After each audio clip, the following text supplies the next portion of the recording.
So, I was flipping through the internet today and reading through these articles, just trying to make sure I was up to date on the most recent. And this article here on USNI, there's an interesting comment by a Yale lawyer. And I think it might have something to do with the fact that people are finally starting to wake up and realize the truth about this issue. Now, this talks about Mr. Sanchez. The issue with the McCain, I've said before, I'll say again. The only issue I have with them charging Mr. Sanchez with dereliction of duty is that he noticed at 5 minutes prior to the collision that his helmsman was having a problem maintaining the course of the ship, and as a result he decided to bring a second person in, one to control throttles, another one to so that he could control steering the ship, basically. And after that created a problem, within 4 minutes he had 5 people work on it and actually fixed the problem just about 30 seconds too late.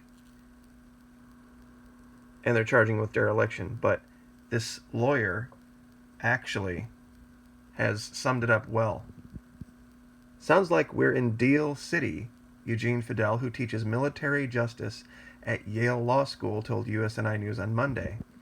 It may be that they're having buyer's remorse on taking a hard line on these cases in the first place. There were fatalities, but these cases may be difficult to turn into criminal proceedings.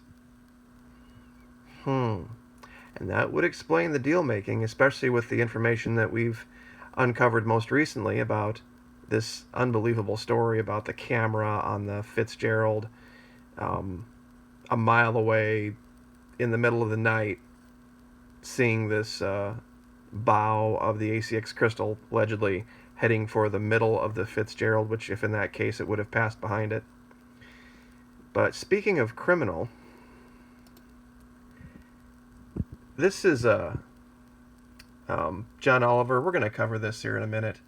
He did this issue on Venezuela, and he accidentally outed the story. Nobody has covered it yet. Nobody has seen it. He accidentally outed the fake story. And because so many people have just decided to go into their two camps and do the bidding of the mainstream media and basically the Rothschilds, they cannot see the truth anymore. Because the truth is something other than what they're telling you. And I just want you to understand this clearly. If you find yourself agreeing with Fox, CNN, MSNBC, NBC, CBS, ABC, the Huffington Post, the Washington Post, the New York Times, and John Oliver, who all have the same story about Venezuela, then you need to really take a step back and think about whether you're really using good judgment or not. Now, I just wanted to cover that quickly. Election fraud in Colombia could have altered 20% of election results. So we're going to acknowledge Colombia's election, but not Venezuela's. That's great. But back to this. Now, I want you to listen to this. And I'm going to stop it, and I'm going to show you exactly where he blows it. It's easy to see why Maduro has pissed people off, because he has managed Venezuela's economic crisis in the worst possible way. He's doubled down on many of Chavez's most unsound policies, like unrealistic currency and price controls, while attempting to make up for missing revenue by simply creating more money. Really? Really? So printing more money is crazy to fix the problem. Is that so? So that's not the U.S. way of doing things.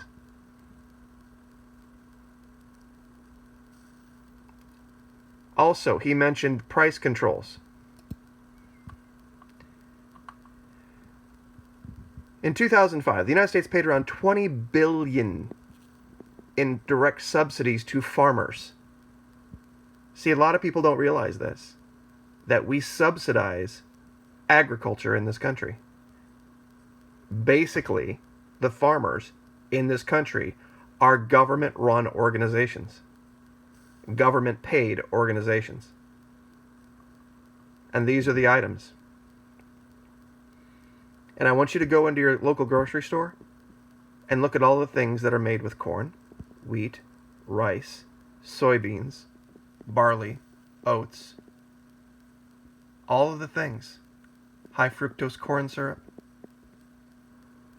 Pretty much your entire snack, all of this stuff is all U.S. government subsidized. This is the crap that they are saying was the poor policy in Venezuela. It's hypocrisy in the extreme. See, the reason the U.S. can survive this stuff is because the U.S. dollar is artificially propped up by the petrodollar status. Now, it gets even better. Wait till you hear this. Now, he's going to go through a whole bunch of stuff that he thinks is funny, and actually I'm going to speed this up just a little bit, just so we get through it quick. And as a result, inflation has exploded, with the IMF forecasting 13,000% inflation for 2018. And to give you an idea of just how ridiculous that can look, this was a trip to a Venezuelan market last year. The currency is so devalued, some shopkeepers weigh the money rather than waste time counting. And if residents are lucky enough to find food on the shelves, prices are out of sight. This plantain costs what your house costs. Stop the tape. Look at the shelves. Does this girl look like she's starving? Does this girl look like she's starving? Do these people back here look like they're rioting? Oops. Somebody blew the story. Somebody screwed up. Fully stocked shelves. People walking around, shopping. Lights on. With time to stop and do interviews with guys like this. 25 years ago. Wow. I mean, there's clearly two options there. Either inflation is completely out of hand, or that is one incredible plantain. I mean, world-class plantain. And inflation is just one of many reasons why many Venezuelans are struggling to find or even afford basic necessities like medicine or food. And those shortages have had some terrible consequences. This food shortage is widespread. Over the last year, 3/4 of the population has lost an average of almost 20 pounds. Look how fat I used to be. This is how many holes I had to make in my belt on the Maduro diet. Yes, the Maduro diet. Wait a minute. So just in the last year? What about the previous 13 years under Chavez, the guy who initiated this policy? So he was giant, big, hefty porker dude under Chavez? All Maduro did was continue the policies of Chavez. Why was he so giant and fat under Chavez, but all of a sudden under Maduro, strangely enough, when the U.S. decides to lift its ban on exporting fuel and needs to destroy the one competition they have in the hemisphere and try to dollarize its economy, that all of a sudden we see the problem. See, they miss these details because nobody pays attention because, I don't want to say you, but people have their minds made up about what they think the truth is already. And that's why you don't see many truthers, quote-unquote truthers, out here covering the real news and understanding the lies. Because they're not really truthers. They've already made up their minds what they believe the truth to be, and then they're just going to go out and look for things to justify it.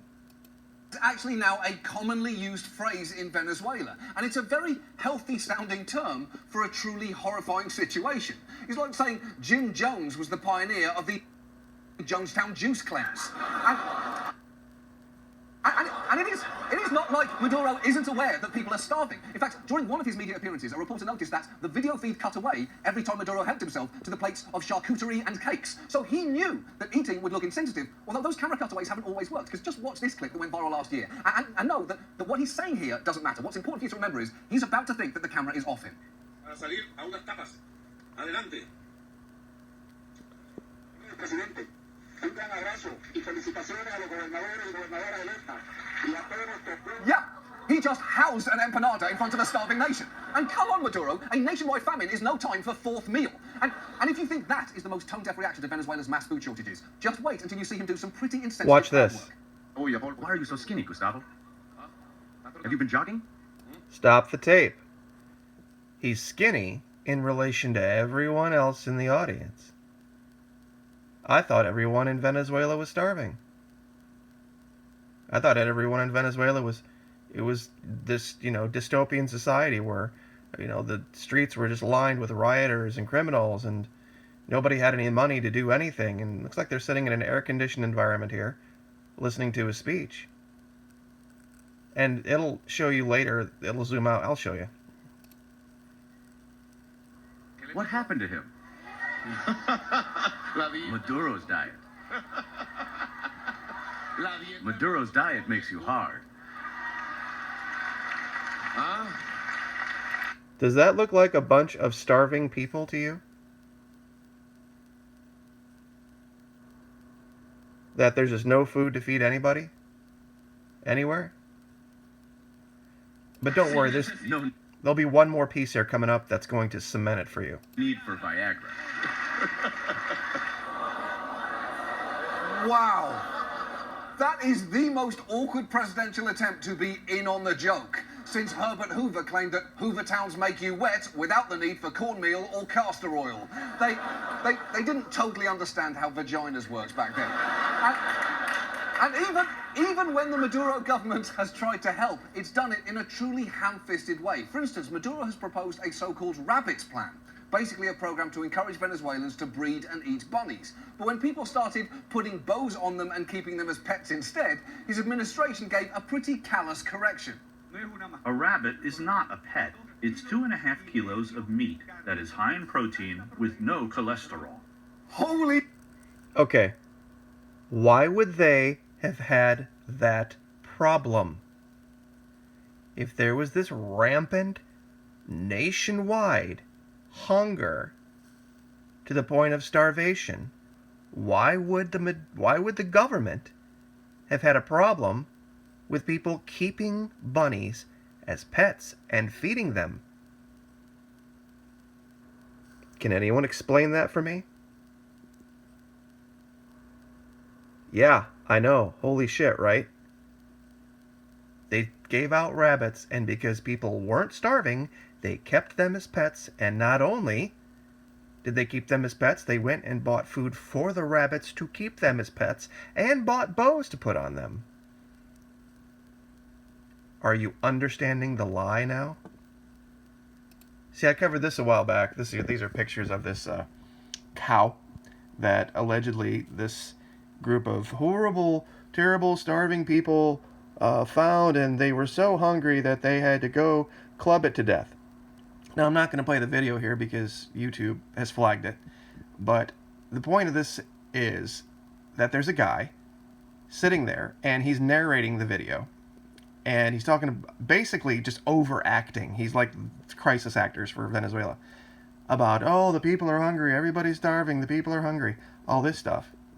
And they go out there, and you can see they have sticks and they have cows, but when they finally get a hold of the thing and they knock it down, and it looked like it was an old animal to begin with, something very strange happens, and I'm going to show you this. See, this is where they don't want to show you this part of it, where the guy with the giant love handles is walking away with the butcher knife they could have used to kill it. They wouldn't have needed stones and sticks. And then this guy here, who seems to be perfectly... anybody who's ever not eaten for any amount of time, or has been on a very restricted diet, you lose your strength. This guy's carrying at least 200 pounds of meat over his shoulder. This dude had breakfast this morning, he had dinner last night, and he had breakfast the morning before that. I promise you. And so did this guy have fourth meal. So I don't want to hear it about all this crap and all this garbage and these lies. If you find yourself agreeing with this guy, you should really step back and take a look. When he agrees with Fox, who agrees with CNN, who agrees with the Huffington Post, who agrees with the government in Washington, D.C., we have a problem.